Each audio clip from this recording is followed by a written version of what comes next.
On a cold January morning in 1969, Washington, D.C. was waking up to what seemed like an ordinary day.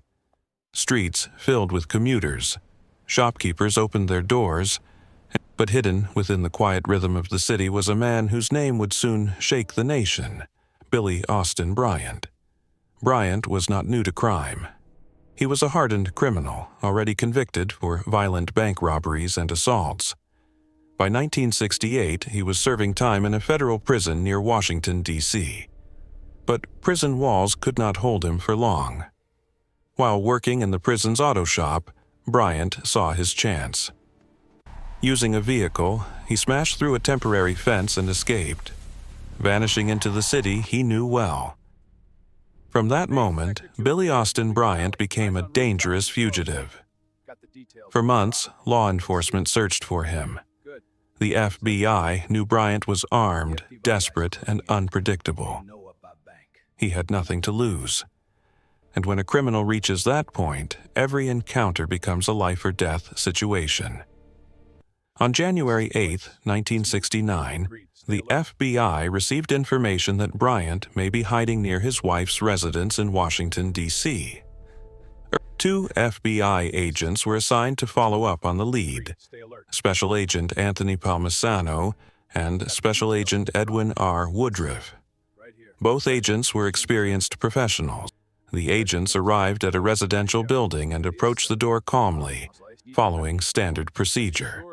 There was no dramatic chase, no warning signs, just a knock on the door. Inside, Billie Austin Bryant was waiting. When the door opened, Bryant didn't hesitate. He opened fire immediately. Gunshots echoed through the hallway, shattering the calm of the neighborhood. Both agents were struck. Despite their injuries, they tried to return fire and escape, but the wounds were fatal. Within minutes, Special Agents Anthony Palmisano and Edwin Woodriffe were dead. The city was thrown into shock. The murder of FBI agents was rare and deeply personal to the Bureau. An attack on agents was seen as an attack on the entire justice system. Almost instantly, the FBI launched one of the largest manhunts Washington, D.C. had ever seen. Hundreds of law enforcement officers flooded the area. Streets were sealed. Helicopters circled above rooftops. Every house, alley, and attic became a potential hiding place. That same day, Billie Austin Bryant was added to the FBI's 10 Most Wanted Fugitives list. But his place on that list would be historic.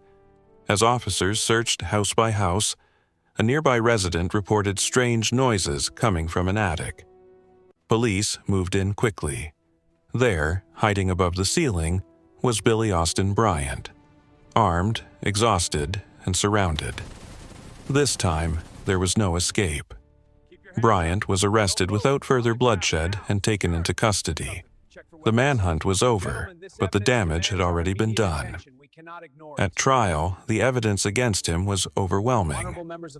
Witness accounts, forensic evidence, and his own history of violence painted a clear picture.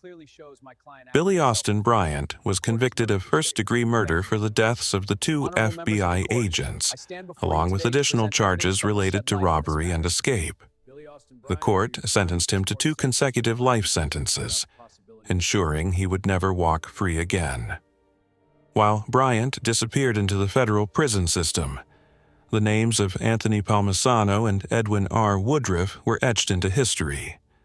Their sacrifice was honored by the FBI, and their names were placed on the FBI Wall of Honor, a reminder of the ultimate price paid by those who protect the law.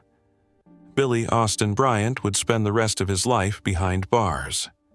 He died in prison decades later, far from the streets he once terrorized. Today, this case is remembered not just as a crime story, but as a warning about the danger faced by law enforcement every day, and about how quickly violence can erupt without warning. This is the story of Billie Austin Bryant, a fugitive whose actions left a permanent scar on FBI history.